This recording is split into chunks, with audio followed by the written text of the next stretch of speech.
Imagina por un instante la colina del Gólgota. Siente el polvo en el aire, el sol abrasador, el murmullo de una multitud que acaba de presenciar el final de una era. La historia que nos han contado durante 2 milenios se sella allí, con una piedra rodada frente a una tumba. Un final trágico, seguido de un milagro glorioso. Un relato cerrado, perfecto en su divinidad. Pero, ¿qué ocurriría si ese final, grabado a fuego en el alma de Occidente, no fuera más que el principio de un secreto? ¿Qué pasaría si te dijera que el evento más trascendental no fue la resurrección que todos conocen, sino una huida desesperada en la oscuridad de la noche, protegiendo un legado mucho más tangible y peligroso que cualquier doctrina, un legado de sangre? ¿Has sentido alguna vez que las historias que te contaron de niño dejaban piezas sueltas, preguntas sin respuesta que resonaban en el silencio de tu espíritu? Una sensación de que la figura divina que te presentaron era demasiado lejana, demasiado etérea, desconectada de los anhelos, los amores y los miedos que definen nuestra propia existencia. Esa inquietud, esa sed de una conexión más profunda y real, no es una casualidad. Es el eco de una verdad que fue silenciada, una historia humana que fue deliberadamente borrada para construir un imperio. Este viaje que emprendemos hoy no es para destruir tu fe, sino para completarla, para devolverle la humanidad que le fue arrebatada y descubrir la divinidad que reside en ella. En los pasillos de poder de una iglesia naciente, en salas de mármol frío, donde se decidía qué era sagrado y qué era herejía, se forjó una narrativa. Hombres con túnicas y anillos de poder debatieron, votaron y decretaron la naturaleza de Dios, eligiendo los textos que servirían a su propósito y condenando al fuego a aquellos que contaban una historia diferente. Necesitaban un Mesías celestial, inalcanzable, cuya única conexión con la humanidad fuera a través de ellos, sus autoproclamados vicarios. Un Jesús célibe, cuya única familia era la humanidad abstracta, era fundamental para su estructura de poder. Cualquier cosa que lo humanizara, que lo acercara a nosotros, era una amenaza directa a su autoridad. Pero la verdad, como el agua, siempre encuentra una grieta por la que filtrarse. En los evangelios prohibidos, en los textos gnósticos que hablaban de una sabiduría secreta y en las tradiciones orales susurradas de generación en generación, sobrevive la figura de una mujer cuyo nombre conocemos, pero cuya historia fue reescrita para convertirla en una sombra inofensiva: María Magdalena. La Iglesia la relegó al papel de pecadora arrepentida, pero los textos ocultos la llaman la compañera, la apóstol de los apóstoles, aquella que comprendió las enseñanzas más profundas.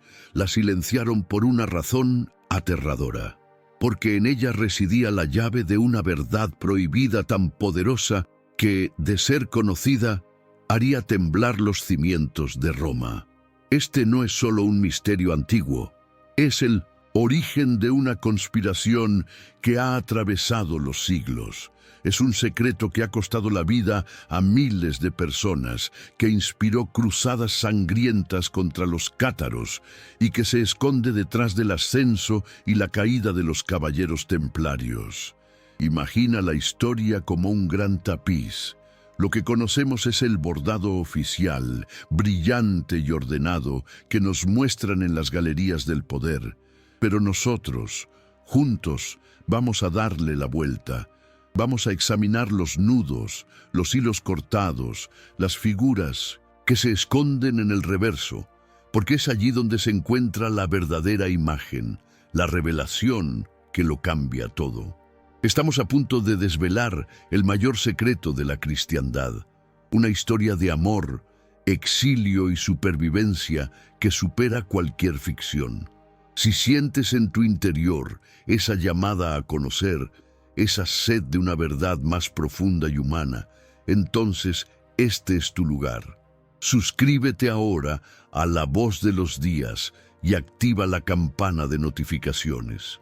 Porque el viaje que comenzamos hoy no es solo para descubrir lo que la Iglesia ocultó, es para reencontrarnos con la parte más sagrada y olvidada de nuestra propia humanidad.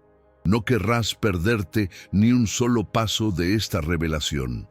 Cierra los ojos por un momento y viaja conmigo a las bibliotecas polvorientas de los primeros siglos después de Cristo. Imagina el olor a papiro antiguo, el crujido de los pergaminos al ser desenrollados bajo la tenue luz de una lámpara de aceite. Aquí, en estos lugares de saber y poder, no se estaba simplemente copiando una historia. Se estaba decidiendo cuál sería la única historia, la narrativa que conoces, la de los 4 evangelios canónicos, Mateo, Marcos, Lucas y Juan, fue cuidadosamente seleccionada. Es un relato poderoso, sin duda, lleno de milagros y parábolas que han moldeado el alma de Occidente. Nos presenta a un Jesús divino, un ser cuya misión era enteramente espiritual. Un hombre que caminó sobre las aguas y multiplicó los panes, pero que parecía flotar por encima de las pasiones humanas más terrenales como el amor romántico o la paternidad. Y en esta historia oficial, María Magdalena es una figura secundaria, una pecadora redimida por la gracia divina, siempre a los pies del Maestro, pero nunca a su lado como una igual. Esta es la versión que sobrevivió, la que fue aprobada, sellada y defendida con la espada y el fuego. Pero, ¿alguna vez te has preguntado por los otros evangelios? Por las decenas de textos que fueron declarados peligrosos, heréticos y condenados a desaparecer para siempre. Debes comprender que la historia de la fe no es solo un relato de revelaciones divinas, sino también de decisiones humanas. En el año 325, en el Concilio de Nicea, hombres poderosos, obispos y emperadores se reunieron no solo para debatir la naturaleza de Cristo, sino para consolidar una única visión que sirviera como cimiento para un nuevo imperio. Necesitaban una estructura, una jerarquía clara, y para ello, el Mesías debía ser una figura celestial, inalcanzable, cuya autoridad en la tierra solo pudiera ser administrada por ellos, la Iglesia. Cualquier texto que presentara a un Jesús más humano, más cercano, que sugiriera una sabiduría accesible a todos, sin necesidad de intermediarios, era una amenaza directa a su naciente monopolio espiritual.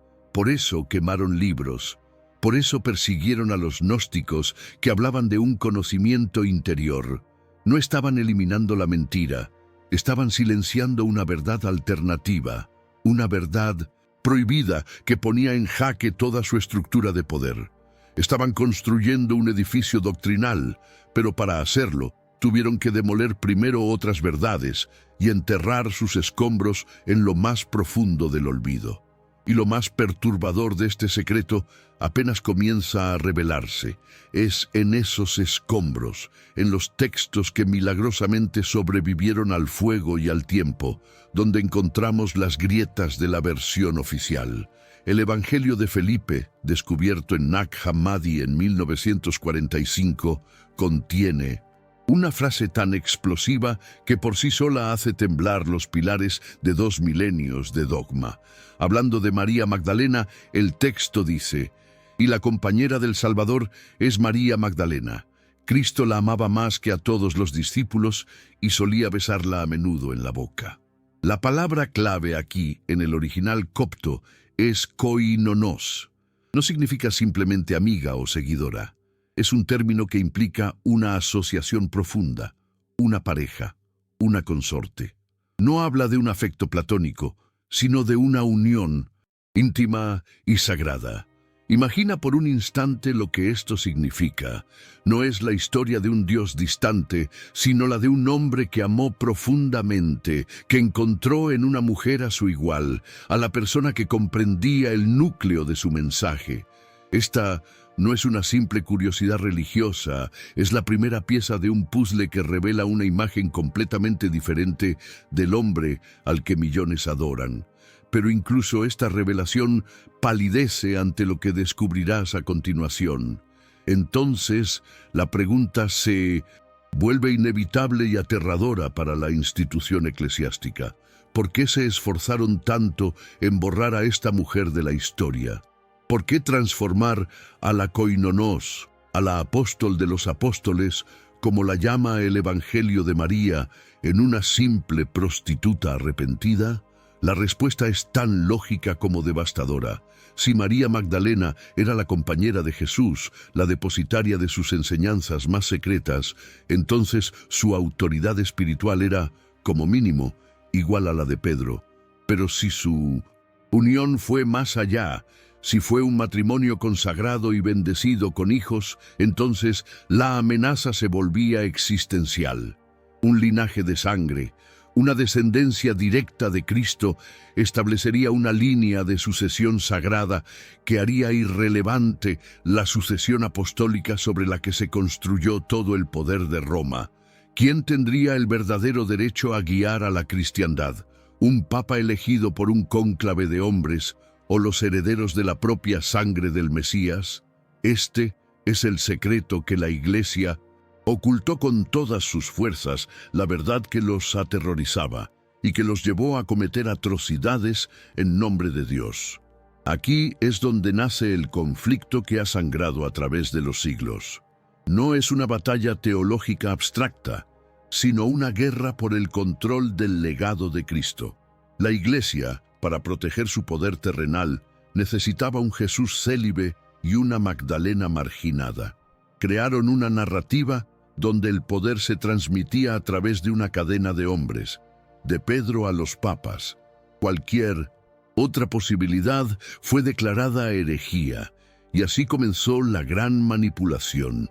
La figura de María Magdalena fue sistemáticamente difamada, su evangelio prohibido, su importancia minimizada hasta convertirla en una sombra inofensiva. La borraron de la escena principal para que nadie pudiera hacer la pregunta más peligrosa de todas. ¿Dónde está su familia? ¿Dónde están sus hijos? Este silencio forzado es el grito más elocuente de la historia. Es la prueba de que había algo que ocultar, algo tan valioso y tan peligroso que justificaba cualquier medio para mantenerlo en la oscuridad. Y en su genialidad manipuladora, desviaron la atención del mundo con una de las búsquedas más épicas de la historia, la del Santo Grial. Nos hicieron creer que el mayor tesoro era una copa, el cáliz que recogió la sangre de Cristo en la cruz. Durante siglos, reyes y caballeros buscaron un objeto físico, una reliquia inerte. Pero, ¿y si todo fuera un juego de palabras? Un truco de magia espiritual para ocultar la verdad a plena vista. Los antiguos textos no hablan del Sangraal, sino del Sangreal. No el Santo Grial, sino la sangre real. El tesoro nunca fue una copa de madera o de oro. El verdadero cáliz que contuvo la sangre de Cristo no era un objeto, sino un útero. El Grial era la propia María Magdalena y la sangre sagrada no estaba seca en una reliquia, sino viva, fluyendo a través de las venas de sus hijos.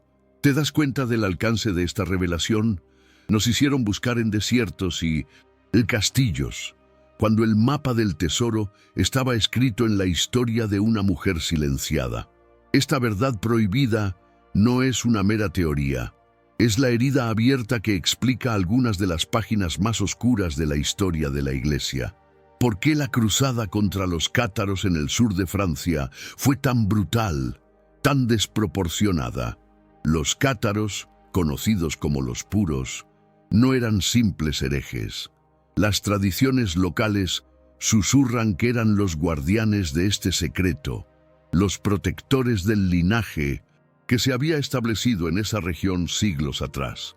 La masacre de Montségur no fue solo para aplastar una disidencia religiosa, fue una operación de exterminio para borrar el rastro de la sangre real. Del mismo modo, ¿Por qué los caballeros templarios, la orden militar más poderosa y rica de la cristiandad, fueron aniquilados de la noche a la mañana, acusados de herejías absurdas por el Papa y el rey de Francia? Porque en sus excavaciones bajo el templo de Salomón no solo encontraron riquezas materiales, habrían encontrado la prueba, los documentos o el conocimiento directo de este linaje, convirtiéndose en sus nuevos y poderosos protectores. Su crimen no fue la herejía, fue saber demasiado. Así, el escenario queda planteado. Por un lado, una institución inmensamente poderosa, dispuesta a todo para mantener su versión de la historia, la única que garantiza su autoridad. Por otro, un secreto ancestral, una verdad viva transmitida en susurros, protegida por sociedades secretas y pagada con la sangre de los mártires. ¿Has visto cómo se construyó la mentira y por qué era tan necesario hacerlo? ¿Has vislumbrado las pistas dejadas en textos prohibidos y en las cenizas de la historia? Pero esto es solo el contexto del gran misterio. La parte más increíble de este relato no es la conspiración para ocultar la verdad, sino la historia de cómo esa verdad sobrevivió contra todo pronóstico.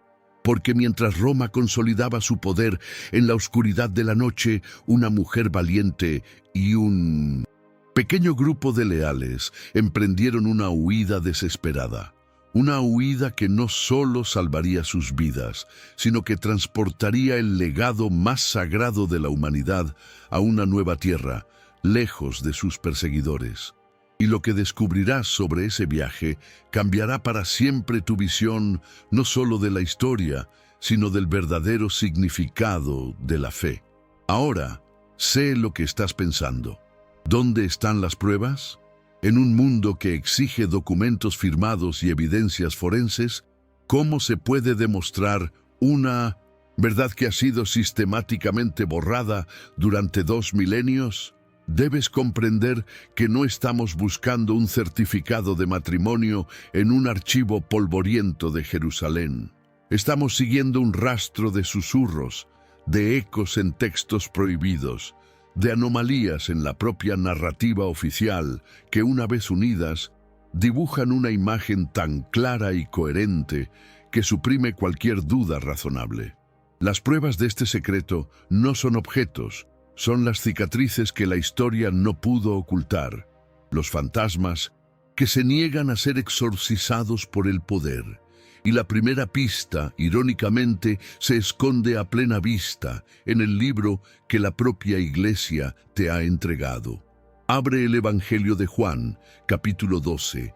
La escena es íntima, casi incómoda para los presentes. Estás en Betania, en casa de Lázaro. Jesús está cenando y de pronto María Magdalena se acerca. No con timidez, no como una simple seguidora. Realiza un acto de una carga simbólica abrumadora.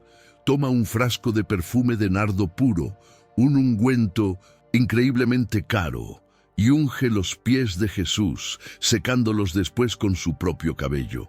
Judas Iscariote, el pragmático, se escandaliza por el despilfarro. Pero la respuesta de Jesús es fulminante, defendiéndola con una autoridad que no admite réplica. Este no es un simple acto de devoción. En las antiguas tradiciones de Oriente, la unción de un rey o un sumo sacerdote por parte de una sacerdotisa era un ritual de consagración, a menudo ligado a una unión sagrada, un matrimonio dinástico. Era un acto de reconocimiento de su estatus real. Lo que Juan describe, quizás sin entender su alcance completo, no es a una pecadora arrepentida, sino a una reina ungiendo a su rey. Es la primera pieza de esta verdad prohibida. Si la Biblia canónica nos deja susurros, los textos apócrifos, aquellos evangelios que la Iglesia declaró heréticos y trató de aniquilar, nos gritan la verdad. En el Evangelio de Felipe, descubierto entre los códices de Nag Hammadi, encontramos el testimonio más explosivo de todos. El texto afirma sin rodeos y la compañera del Salvador es María Magdalena. Cristo la amaba más que a todos los discípulos y solía besarla a menudo en la boca. La palabra clave aquí es la original copta, koinonos. No significa amiga, significa compañera, consorte, pareja en una unión sagrada. Los otros discípulos, celosos, le recriminan a Jesús: ¿por qué la amas a ella más que a todos nosotros? Esta no es una pregunta que se hace sobre una seguidora cualquiera. Es la pregunta que revela una jerarquía espiritual y afectiva en la que Magdalena ocupaba el lugar más alto, el lugar que por derecho le correspondía a su igual. Este texto no fue quemado por ser falso, fue quemado por ser demasiado verdadero. Y esta no es la parte más oculta de la verdad. Lo más perturbador aún está por delante. Adentrémonos ahora en el Evangelio de María, un texto que lleva su propio nombre y que fue igualmente condenado. En él, tras la ascensión de Cristo, los apóstoles están desolados y temerosos. Es María Magdalena quien los consuela, quien les revela enseñanzas secretas que Jesús le confió solo a ella. Pedro, consumido por la envidia y el recelo, la confronta directamente. ¿Acaso el Salvador habló en secreto con una mujer y no abiertamente con nosotros? No vamos a escucharla. ¿La prefirió a ella antes que a nosotros? Este pasaje es devastador para la narrativa oficial. No solo muestra a Magdalena como la depositaria de la sabiduría más profunda de Cristo, sino que expone el origen del conflicto que daría forma a la Iglesia. La lucha entre la sucesión petrina, basada en la autoridad masculina, y el linaje gnóstico de María, basado en la comprensión interior y la revelación directa. La Iglesia eligió a Pedro porque su modelo era controlable. El de María era liberador. Más allá de los textos, debemos usar la lógica y el contexto histórico. Jesús era un rabino judío del siglo I. Dentro de la tradición judía de la época, el matrimonio no era una opción, era una obligación religiosa y social, especialmente para un maestro. La idea de un rabino célibe era prácticamente impensable, una anomalía que habría sido comentada y cuestionada constantemente. Sin embargo, los evangelios guardan un silencio atronador sobre su estado civil. ¿Por qué? Porque la Iglesia posterior, influenciada por el ascetismo helenístico y la necesidad de un clero célibe para consolidar su poder y sus riquezas, necesitaba un Mesías desconectado de los lazos terrenales. Proyectaron su propia ideología hacia atrás, borrando la figura de la esposa y los hijos para crear un modelo de santidad que sirviera a sus intereses institucionales. El silencio de la Biblia sobre la familia de Jesús no es prueba de su ausencia, es la prueba de su censura. Y luego están las leyendas, las tradiciones orales que son, a menudo, la memoria del pueblo, más resistentes al fuego que cualquier papiro. En el sur de Francia, en la región de la Provenza, existe desde hace casi 2000 años una tradición inquebrantable. Habla de la llegada de un barco sin remos ni velas que atracó en la costa en un lugar que hoy se llama Sainte-Marie de la Mer, las Santas Marías del Mar. En ese barco, cuenta la leyenda, viajaban María Magdalena, María Salomé, María Jacobé y José de Arimatea. Y no venían solos, traían consigo el tesoro más grande de la cristiandad. Durante siglos se nos ha dicho que ese tesoro era el Santo Grial, la copa de la última cena, pero la propia etimología nos revela el engaño. La leyenda original no hablaba del Sangraal, sino del Sangreal, la sangre real. El tesoro que María Magdalena protegió en su exilio desesperado no era una copa de madera, era la descendencia viva de Jesús, sus propios hijos, la continuación de su linaje sagrado. Así, las piezas encajan. La unción en Betania es el rito nupcial. Los textos apócrifos son el testimonio de su unión y la primacía de María. El contexto judío hace que el matrimonio sea una necesidad lógica, y las leyendas de Francia nos cuentan el destino de la familia tras la huida de Jerusalén. Cada prueba por sí sola puede ser discutida, pero juntas tejen un tapiz coherente, una narrativa alternativa que explica todo lo que la versión oficial deja sin respuesta. El odio visceral hacia los gnósticos, la difamación sistemática de María Magdalena, la obsesión de la Iglesia por controlar la narrativa. Has visto las pruebas escritas y las huellas en la tradición. Has entendido el porqué del encubrimiento, pero lo que te revelaré a continuación va más allá de los textos y las leyendas. Entraremos en el terreno de la sangre, de las sociedades secretas que juraron proteger este linaje y de las guerras santas que se libraron para exterminarlo. Porque la historia de esta sangre no terminó en una playa de Francia, apenas acababa de empezar. Detente un momento y respira. Deja que el peso de 2 milenios de historia se asiente en tus hombros. Has visto cómo se construyó la mentira, cómo se eligieron los ladrillos de la doctrina y se descartaron las piedras angulares de una verdad más humana. Pero este misterio no es solo un rompecabezas histórico, un juego de eruditos en bibliotecas polvorientas.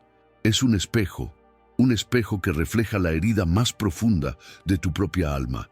¿Alguna vez has sentido que para ser espiritual, para acercarte a lo sagrado, debías renunciar a una parte de ti?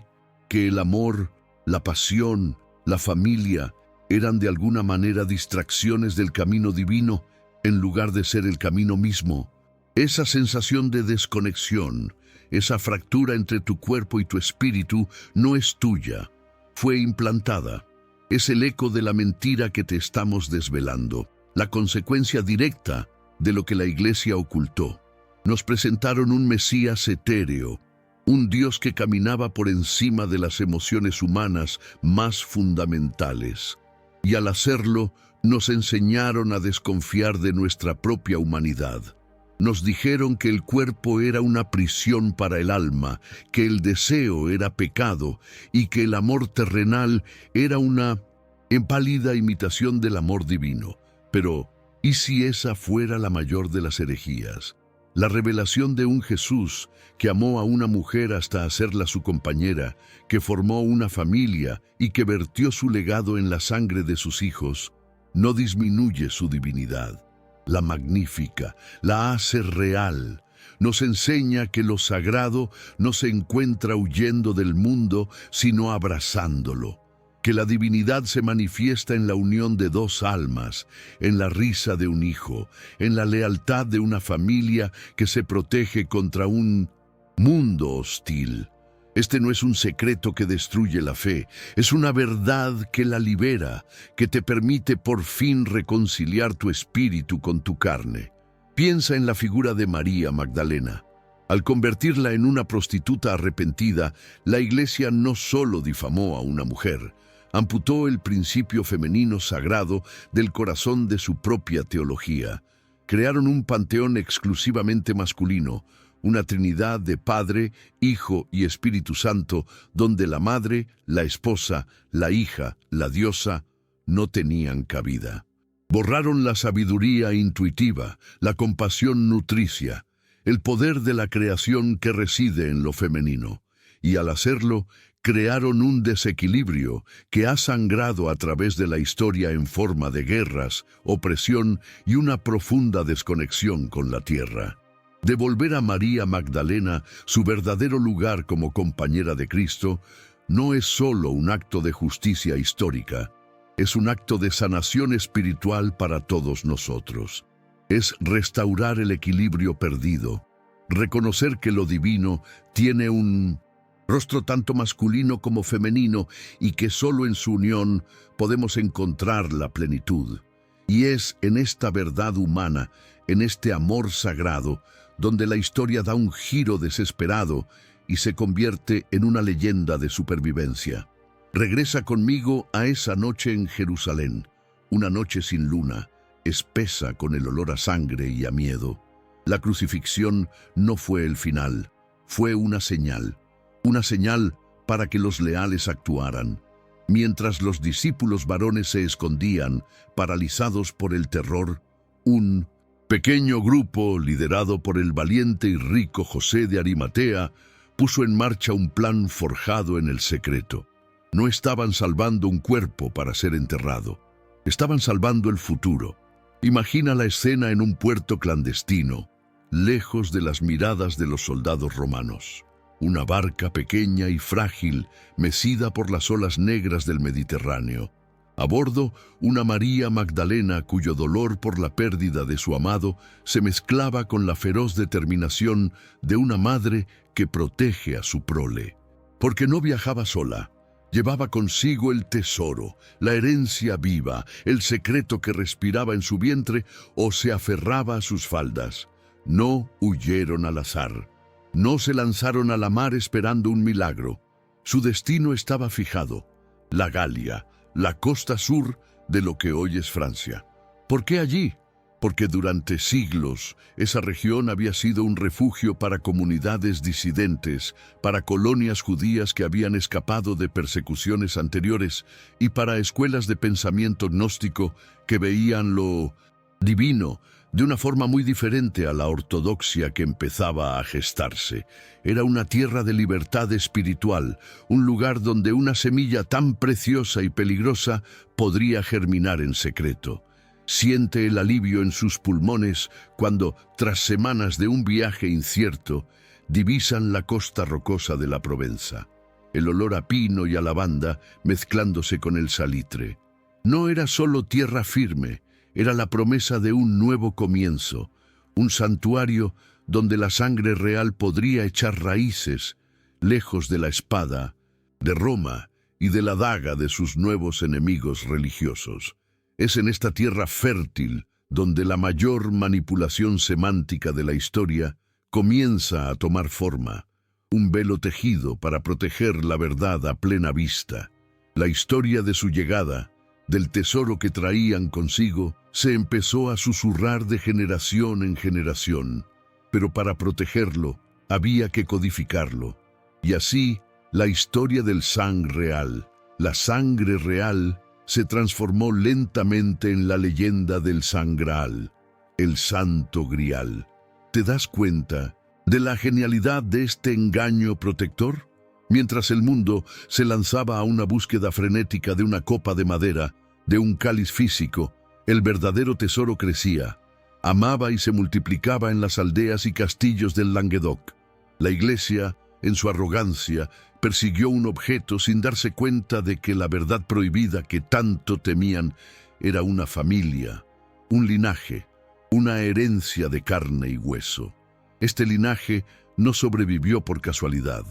Desde el momento en que pisaron suelo galo, se convirtieron en el secreto mejor guardado de la historia, protegido por una cadena ininterrumpida de guardianes. Las primeras comunidades gnósticas y las familias nobles de la región que conocían la verdad juraron proteger a los descendientes. Vieron en ellos no solo a los herederos de un hombre, sino la encarnación de una enseñanza de libertad espiritual que se oponía al dogma de hierro de Roma. Estos primeros protectores, conocidos más tarde por la historia como los cátaros, los puros, construyeron su sociedad alrededor de este núcleo sagrado. No eran simples herejes, como la Iglesia nos ha hecho creer. Eran los custodios del grial viviente, y pagarían el precio más alto por ello. Has visto cómo el amor se convirtió en exilio y el exilio en leyenda. Has entendido que el mayor tesoro no es un objeto, sino una promesa de vida. La semilla ha sido plantada en una tierra nueva y segura y sus raíces comienzan a extenderse en la oscuridad, alimentadas por la lealtad y el secreto. Pero la sombra de Roma es larga y su sed de poder insaciable. La paz que encontraron en la Galia era solo un respiro, una calma tensa antes de la tormenta más violenta, porque a medida que la Iglesia consolidaba su imperio, sus ojos y sus espías se volverían inevitablemente hacia esa región de Francia donde florecía una fe diferente, una fe que olía a herejía. La primera etapa del viaje ha terminado, pero la guerra por la verdad apenas ha comenzado. Y lo que descubrirás sobre los guardianes que se levantaron para defender este linaje y la brutalidad con la que fueron exterminados te helará la sangre, porque el misterio de los cátaros y sus sucesores es la prueba más sangrienta de que esta no es solo una historia, sino una guerra que continúa hasta nuestros días. Has seguido el rastro de los exiliados desde las costas de Judea hasta el corazón del Languedoc. Has visto cómo una semilla sagrada fue plantada en tierra fértil, protegida por las primeras comunidades de creyentes que veían en el amor y la unión la verdadera esencia del mensaje de Cristo. Durante siglos, este secreto floreció en la relativa paz del sur de Francia, dando lugar a una cultura de tolerancia y sabiduría que el resto de Europa, sumida en la oscuridad del dogma, no podía comprender. Los guardianes de esta verdad, los cátaros, construyeron sus castillos en las cimas de las montañas, no como fortalezas de guerra, sino como faros de una fe diferente, una fe que honraba tanto al principio masculino como al femenino. Creían en un conocimiento directo de Dios sin necesidad de los intermediarios corruptos de Roma. Y su mayor tesoro, el secreto que custodiaban con sus vidas, era la prueba viviente de esa unión sagrada, el linaje de la sangre real. Pero la luz siempre atrae a las sombras, y el poder no tolera rivales. La Iglesia de Roma no podía permitir que tal faro de libertad espiritual brillara tan intensamente, y así desató el infierno sobre la tierra. Y aquí, en el corazón de este laberinto de secretos, en el punto donde la historia se quiebra y la sangre de los mártires clama desde la tierra, llega el momento de la revelación que lo cambia todo. Este es el punto de no retorno, la verdad que reconfigura cada pieza del puzzle que has estado armando. Durante 2 milenios te han hecho buscar un objeto, te han contado historias de caballeros y cruzadas, de una búsqueda épica por el Santo Grial, la copa que usó Jesús en la última cena y que recogió su sangre en la cruz. Has imaginado un cáliz de madera, de oro o de piedra, oculto en una capilla olvidada o en una cripta sellada, pero todo eso fue la distracción más grande de la historia. El Santo Grial no es una copa, nunca lo fue. El Grial es un útero. El Grial es María Magdalena, y la sangre que contiene no está seca en una reliquia, sino viva, fluyendo a través de las venas de sus hijos. La leyenda no hablaba del sangral, sino del sangreal, la sangre real. El tesoro nunca fue un objeto, fue una familia. Siente cómo esta verdad resuena en tu interior, cómo hace añicos las paredes de la prisión doctrinal que han construido a tu alrededor. ¿Comprendes ahora la genialidad macabra de la manipulación? Al enviar al mundo a una búsqueda imposible de un objeto físico, la Iglesia desvió la atención de la verdad viva y peligrosa que crecía y se multiplicaba en Francia. Mientras reyes y caballeros morían en desiertos lejanos buscando un pedazo de madera, la verdadera herencia de Cristo reía, lloraba, amaba y perpetuaba su legado en secreto. Nos hicieron mirar al cielo, buscando un Mesías etéreo, y a la tierra, buscando una reliquia inerte, para que nunca miráramos a nuestro lado, donde la divinidad se manifestaba en la carne y el hueso de una familia. Esta no es una simple curiosidad religiosa, es la llave maestra que abre todas las puertas cerradas de la historia. Es la revelación que explica la furia, el miedo y la violencia de una institución que luchaba por su propia supervivencia. Ahora comprendes la brutalidad de la cruzada albigense con una claridad aterradora. No fue una guerra contra la herejía, fue una operación de exterminio genético. Cuando el Papa Inocencio III llamó a sus ejércitos, no buscaba convertir almas, buscaba borrar un linaje. La masacre de Béziers, donde miles de hombres, mujeres y niños fueron asesinados sin distinción. La caída de Montségur, el último bastión cátaro, no fueron batallas por la fe. Fueron intentos desesperados por cortar las raíces de ese árbol genealógico sagrado. No quemaban herejes, intentaban quemar la prueba viviente de su gran mentira. Los cátaros no murieron por una idea abstracta, murieron para proteger a los descendientes de Jesús y María Magdalena, para darles tiempo de escapar una vez más, de sumergirse aún más en las sombras de la historia. Y cuando las cenizas de los cátaros aún estaban calientes, el manto de la protección pasó a manos de los guerreros más poderosos de la cristiandad, los caballeros templarios. ¿Alguna vez te has preguntado cómo una humilde orden de 9 caballeros se convirtió en menos de un siglo en la organización más rica y poderosa de Europa por encima de reyes y del propio Papa? No fue solo por su habilidad bancaria. Fue porque en sus excavaciones bajo los escombros del Templo de Salomón en Jerusalén no encontraron solo oro. Encontraron el conocimiento, encontraron la prueba, los documentos, quizás incluso el contacto directo con las ramas del linaje que habían permanecido en Oriente. Se convirtieron en los nuevos guardianes del Sang Real.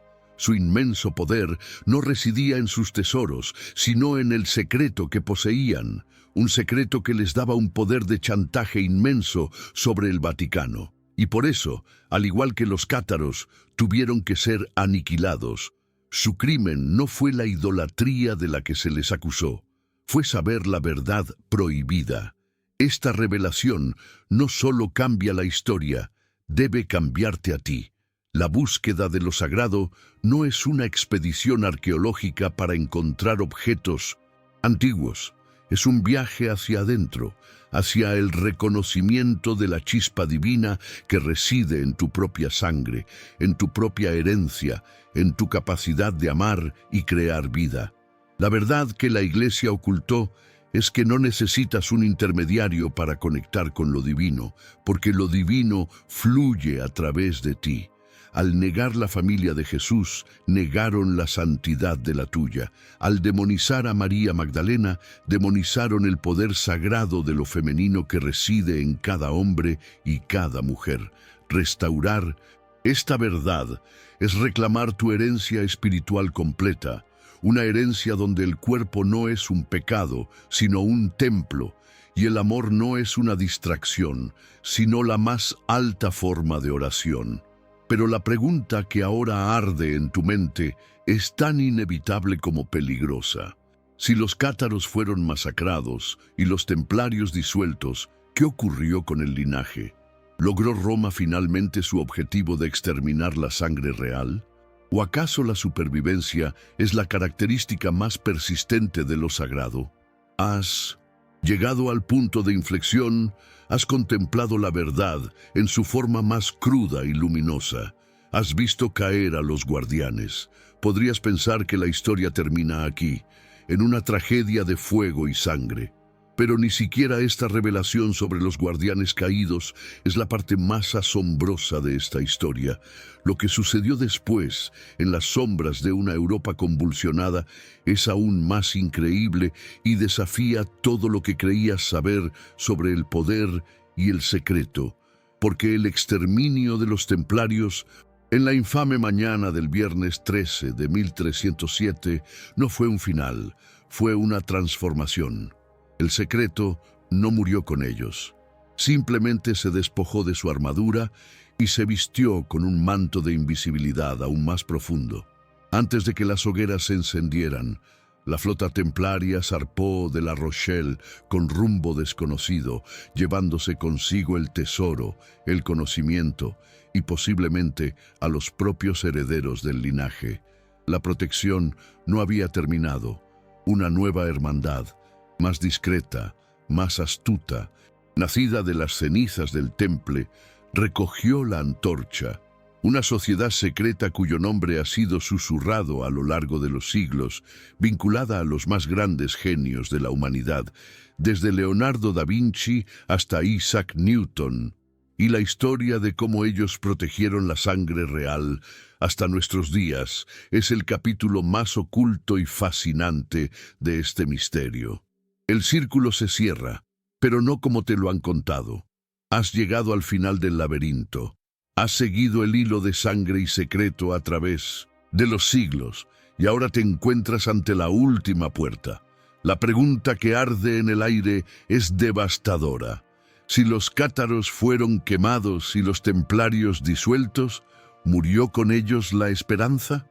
¿Logró la Iglesia finalmente borrar de la historia la verdad prohibida de la sangre real? La respuesta, grabada en los anales de las sociedades secretas que vinieron después, es un rotundo no. El secreto no murió. Se volvió invisible. Se despojó de la armadura y la cruz patada para vestirse con los símbolos del compás y la escuadra, con el lenguaje de los alquimistas y los susurros de los rosacruces. Se ocultó en las logias masónicas de Escocia, a donde huyeron los templarios supervivientes, y se codificó en las obras de arte de genios como Leonardo da Vinci, quien, según se dice, fue gran maestre de una de estas hermandades secretas, el Priorato de Sion. La protección no cesó.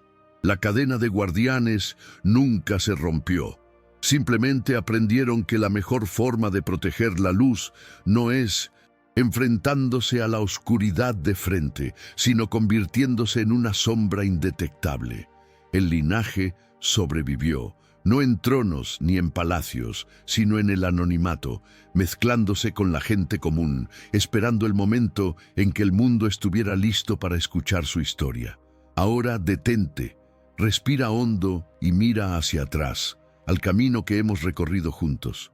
Ya no puedes ignorarlo. Has visto cómo la figura de María Magdalena, la compañera, la apóstol de los apóstoles, fue difamada y convertida en una sombra para negar el principio femenino sagrado. Has presenciado su huida desesperada, protegiendo en su vientre no una copa de madera, sino la promesa viva de un legado de sangre.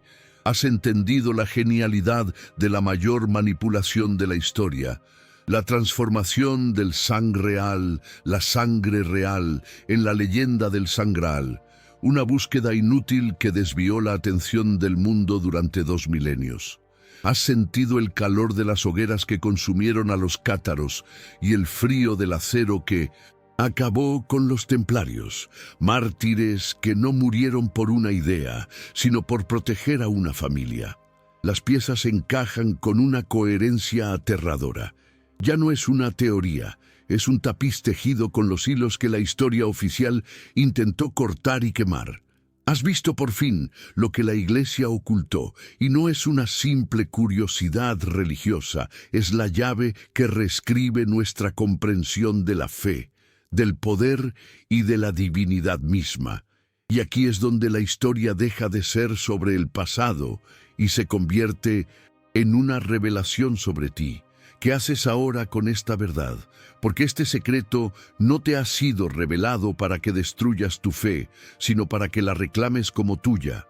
Durante siglos te han enseñado que para ser santo debías negar tu humanidad, que el cuerpo era una fuente de pecado y que el amor terrenal era un obstáculo en el camino hacia Dios. Pero la verdad del linaje sagrado te grita lo contrario.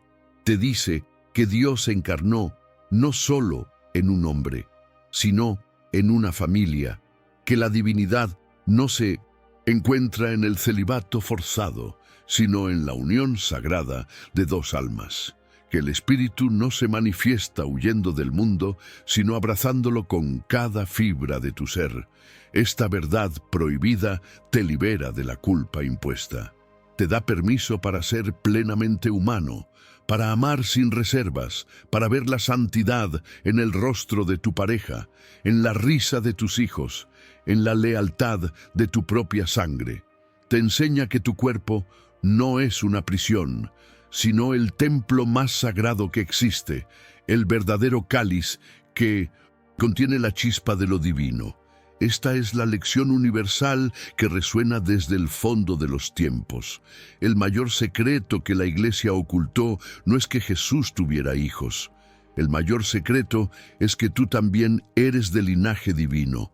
Al crear un intermediario obligatorio entre tú y Dios, la Iglesia te robó tu soberanía espiritual. Te hicieron creer que necesitabas sus rituales, sus confesiones y su perdón para ser digno.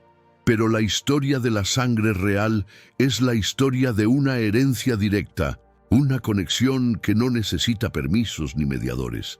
La chispa sagrada que animó a Jesús y a María Magdalena es la misma que arde en tu interior. Tu vida, tus pasiones, tus luchas y tus amores no son una distracción del camino espiritual, son el camino espiritual. Reclamar esta verdad es el acto más revolucionario que puedes realizar. Es entender que no buscas a Dios en un edificio de piedra, sino en el latido de tu propio corazón.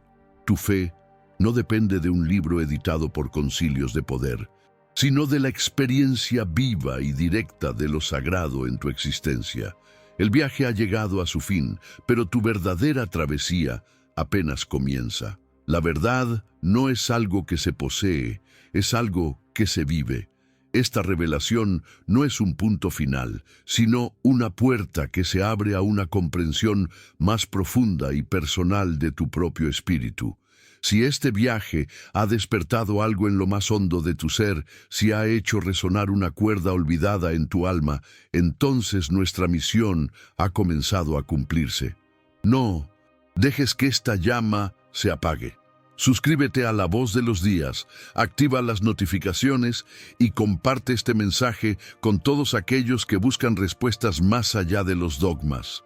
Ayúdanos a seguir desenterrando las verdades que nos fueron negadas, porque el mundo no cambia con una sola revelación, sino con millones de despertares individuales. Y ahora te dejo con una última pregunta para que la medites y la compartas en los comentarios. Si el linaje sagrado de Cristo camina hoy entre nosotros, anónimo y silencioso, ¿cuál crees que sería su mensaje para una humanidad tan dividida y perdida como la nuestra?